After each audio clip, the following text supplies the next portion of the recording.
Houve eleições em Portugal, Romênia e Polônia no final de semana, e a gente cobriu elas brevemente de passagem no nosso giro de notícias de ontem. Mas agora eu quero me aprofundar com vocês a respeito do movimento político que acontece na Europa. A nossa apuração traz aqui a seguinte lista, eu leio com vocês. Portugal, Polônia, Romênia e, antes disso, Alemanha, Reino Unido, Holanda, o Parlamento Europeu e uma reviravolta política que, em vários desses países, acontece como uma tendência pelo continente. Forças políticas que antes eram estigmatizadas como extremistas, e bem, ainda recebem esse rótulo por muitas mídias no continente, por uma parte do público, começam a ganhar uma força que não pode mais ser ignorada. Eles são o partido mais popular, por exemplo, na Alemanha, e ganham uma expressão recorde, não vista antes em países como Portugal. Mesmo o que se chama de direita no Reino Unido sofre uma alteração, com o Reform UK, o partido tido como mais nacionalista, muitos paralelos traçados entre Donald Trump, e que tem esse tipo de postura, mais e mais começa a reformar o que é a direita no Reino Unido e se tornar, ao invés do Partido Conservador dos Tories, o que é chamado de direita por ali. Essa tendência tem dois impactos que são interessantes e que a gente vai desdobrar na sequência.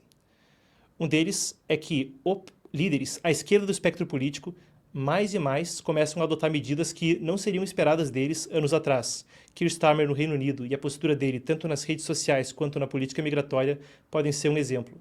A Dinamarca também em algumas questões de política migratória e assim por diante. Outra das questões que vem à tona é como, com uma quantidade de partidos mais e mais populares que são o que eles chamam de eurocéticos, céticos quanto à integração europeia, céticos quanto à autoridade da União Europeia em algumas pastas, ou quanto a aumentar a autoridade da União Europeia em algumas pautas, lidarão com um futuro europeu. Porque a Europa agora lida com questões como dívidas que ainda descendem da pandemia e como aumentar o gasto de defesa com empréstimos que podem vir diretamente da União Europeia. Com partidos que mais e mais buscam mais autonomia e menos integração regional ganhando protagonismo, são alguns dos desafios a serem lidados adiante. Eu dou esse prólogo para a gente explorar na sequência o que aconteceu nesse final de semana, o que acontece nos últimos anos, o que acontece no Parlamento Europeu e o que a gente pode esperar seguindo adiante. A gente vai desdobrar cada um desses pontos agora na sequência. E muito bem, a gente começa então passando pelas eleições mais recentes, o que aconteceu no domingo, recapitulando o que a gente trouxe ontem. A gente vai ter as imagens aqui ao meu lado também sobre o Chega e o André Ventura em Portugal. Talvez uma eleição que tenha sido acompanhada com mais afinco pelos brasileiros, afinal de contas o país compartilha o idioma e também é uma figura que tem aparecido no cenário político brasileiro, o André Ventura. A situação é a seguinte: os resultados eleitorais de domingo trazem os seguintes dados. A Aliança Democrática de centro-direita permanece ainda à frente do país, são 32,1% dos votos, depois o Partido Socialista com 23,4%, e vale a pena destacar, esse é o pior resultado dos socialistas em Portugal desde 1987. Mas o que chama a atenção é que a força política do Partido Chega, o partido tido como mais à direita, rotulado por opositores de extremista, chega a 22,6%. É um resultado histórico para o Partido Chega e o André Ventura, que é líder, trouxe a seguinte declaração, que esse é o segundo maior partido no parlamento. Ele disse que fez história ao tornar-se o segundo maior partido do parlamento, são 58 assentos contra 50 no ano passado. Claro, Portugal teve uma eleição relâmpago, tem um cenário político complexo. Aqui a gente já tem a tendência principal do que acontece na Europa. Última eleição, 18% dos votos. Nessa, já são 22,6%. Ele declarou isso, o André Ventura, que lidera o Partido Chega, como o fim do bipartidarismo, como uma reconfiguração do cenário político em Portugal. O líder socialista Pedro Nuno Santos anunciou que, no dia 18 de maio, então, agora domingo, que ele iria se demitir da liderança do partido e convocar eleições internas.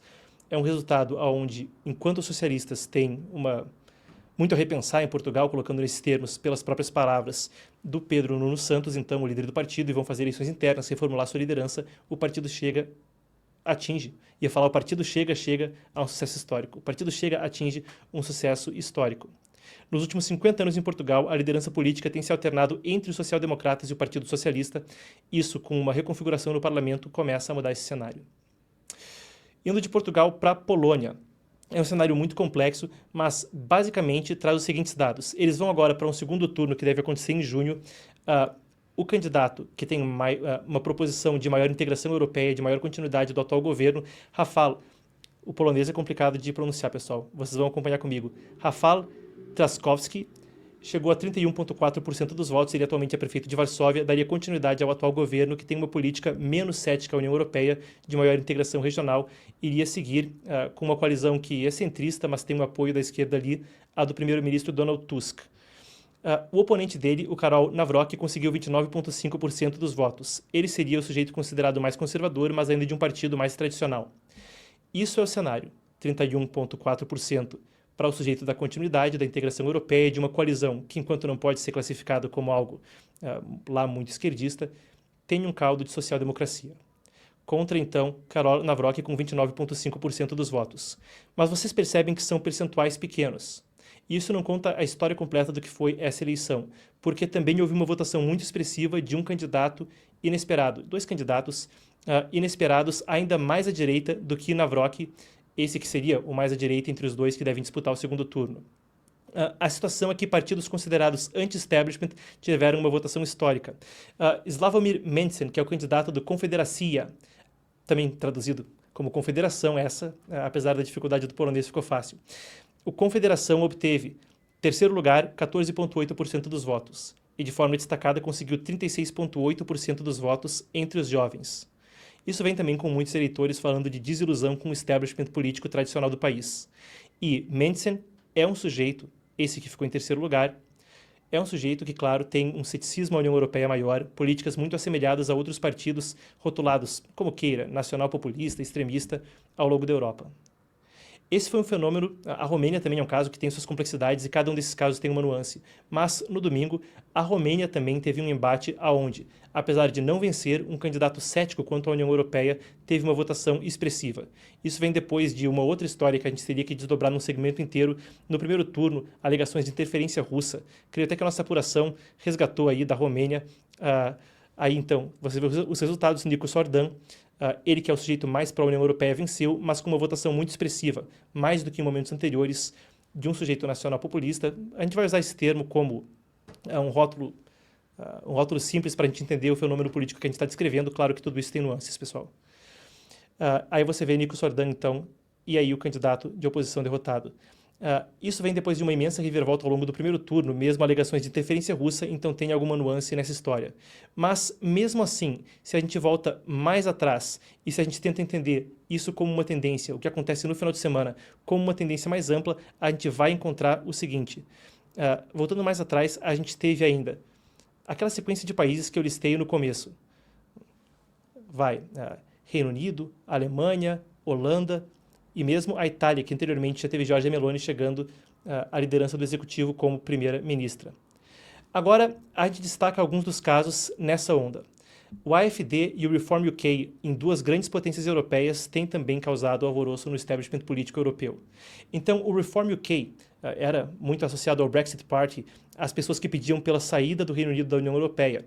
Nigel Farage é também associado ao partido, consegue vitórias históricas, tanto nas últimas eleições parlamentares gerais no Reino Unido, como também uma vitória histórica, mesmo recentemente, ainda no início de maio, quando em eleições locais começou a ter resultados mais e mais expressivos. A gente tem aqui uma matéria da BBC, que vocês vão acompanhar ao meu lado, onde se lê: o Reform UK faz grandes ganhos nas eleições locais no Reino Unido.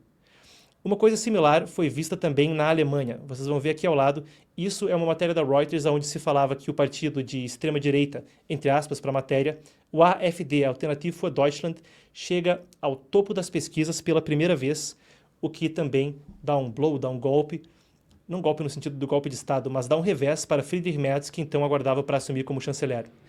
E isso foi a primeira vez onde ele era o partido que liderava as pesquisas, o AfD, o partido mais à direita na Alemanha. Ainda aqui, se a gente vê o gráfico, aquilo foi em 9 de abril, a gente vê um gráfico mais recente, onde se vê que o AfD continua empatado com o CDU, o CSU, com o Centro Democrata Cristão, a União Democrática Cristã, no topo das pesquisas. Esse é um fenômeno político que abrange-se por uma série de países, como a gente vê, e tem uma série de impactos também para como a União Europeia se conduz. No Parlamento Europeu, no ano passado, em particular, isso também teve impactos. Aqui vocês veem a configuração do Parlamento Europeu para o mandato que foi eleito no ano passado e que vai durar agora até 2029. Enquanto esses números não dizem muito, a gente vai trazer isso para algo mais concreto, mais tangível. Um centro chamado... eu aguardo aqui na apuração. Temos a informação? Temos então, perfeito. a situação é a seguinte: um relatório do ECPS, que é um centro europeu que estuda a questão do fenômeno populista, trouxe a seguinte informação a respeito dessa última eleição do Parlamento Europeu. Não menos do que 60 partidos populistas, através de 26 países membros da União Europeia, ganharam representação no Parlamento Europeu em junho de 2024, comparando com 40 partidos populistas em 22 países europeus em 2019. 60 em 26 países versus 40 em 22 países quando a gente fala do Parlamento Europeu, o parlamento do bloco todo da União Europeia. De forma conjunta, os partidos populistas ganharam um total de 263 dos 720 assentos, mais de um terço, 36%. Isso inclui a Convenção Nacional Francesa, de Le Pen, a questão da Fraternidade Italiana, de Giorgia Meloni, eles que são os maiores vencedores, certo? Isso é ainda uma questão que envolve uma integração entre esses partidos, porque quando a gente fala do Parlamento Europeu, isso também provê um fórum para que Vox da Espanha chegue em Portugal e outros partidos similares consigam alinhar-se dentro do parlamento, o que concretiza essa tendência no continente também como uma coisa com mais poder de ação ao longo de todo o bloco. Uma das coisas interessantes que vem a partir daí é que muitos líderes que, apesar de terem sido eleitos com partidos tradicionalmente mais à esquerda, têm uma retórica que destoa um pouco do que tradicionalmente acontecia na União Europeia. Eu separei aqui algumas publicações feitas pelo Keir Starmer, que é o primeiro-ministro do Reino Unido, que eu até brincava com o pessoal aqui na redação antes da gente ir ao ar, poderiam ter sido feitas por Donald Trump. Ele disse o seguinte, isso aqui é quando ele estava repostando uma matéria da BBC que falava sobre o homem que ajudou a traficar mais de 3.000 pessoas Europa dentro foi preso. Ele retweetou a notícia e trouxe a seguinte legenda junto. Bom, dizendo que ótimo, que excelente, eu estou determinado a acabar, esmagar as gangues desses pequenos barcos antes do vil tráfico de pessoas. Se referia à questão da imigração ilegal. A gente tem mais aqui, esse outro do Starmer também, isso tudo dos últimos dias, mas ele tá nessa já há algum tempo. Esse segundo do Starmer, ele traz o seguinte, se você trabalha aqui ilegalmente ou se você emprega pessoas que fazem isso, nós estamos vindo atrás de você. As raids, as incursões contra trabalhadores ilegais subiram 40% e nós não vamos parar. Vocês entendem qual é a questão do assunto, vocês entendem o ponto que está sendo feito. Mesmo que Starmer, que é um líder mais à esquerda na Europa, e em uma potência que, apesar de não fazer mais parte da União Europeia, desempenha um papel muito importante quanto ao continente, traz essas questões à tona. E isso tem sido visto também em termos de política pelo próprio Keir Starmer, ele que endureceu recentemente as leis migratórias do Reino Unido, quer executar mais deportações, quer baixar as preocupações quanto a questões de direitos humanos e outras, e tem sofrido críticas dentro do próprio partido por isso. Mas, afinal de contas, ele pode também estar reagindo à pressão popular, e a questão como a pauta da imigração é uma coisa central. Ceticismo à União Europeia e pauta da imigração permeiam a retórica de quase todos esses partidos discutidos nesse segmento. Isso é um fenômeno que também é visto em alguns países nórdicos, em particular com política migratória dura num governo também de esquerda na Dinamarca. Agora, isso é um aspecto interessante.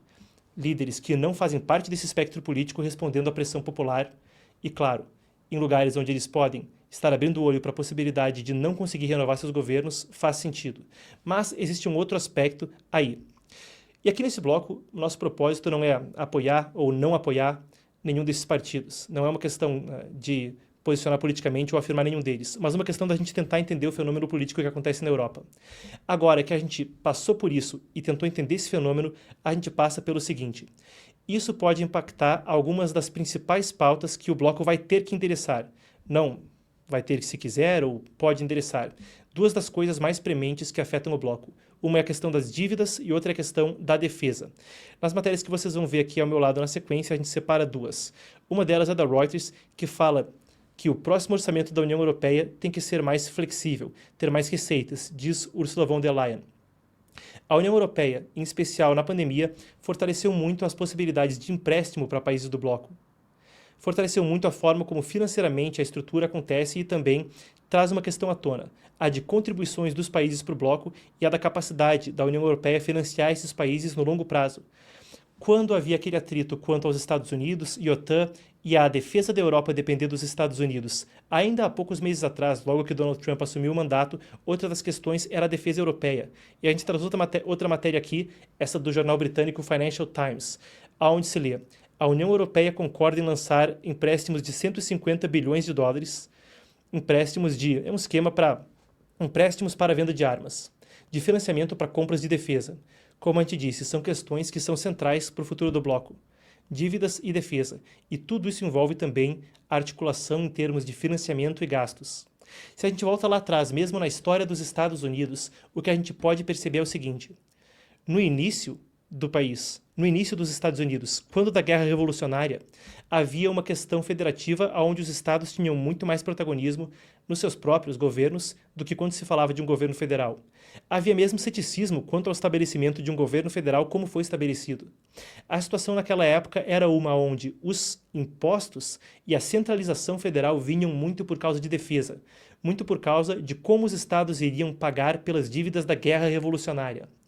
A União Europeia, em particular depois da pandemia e do anúncio de Trump, caminhava num sentido parecido.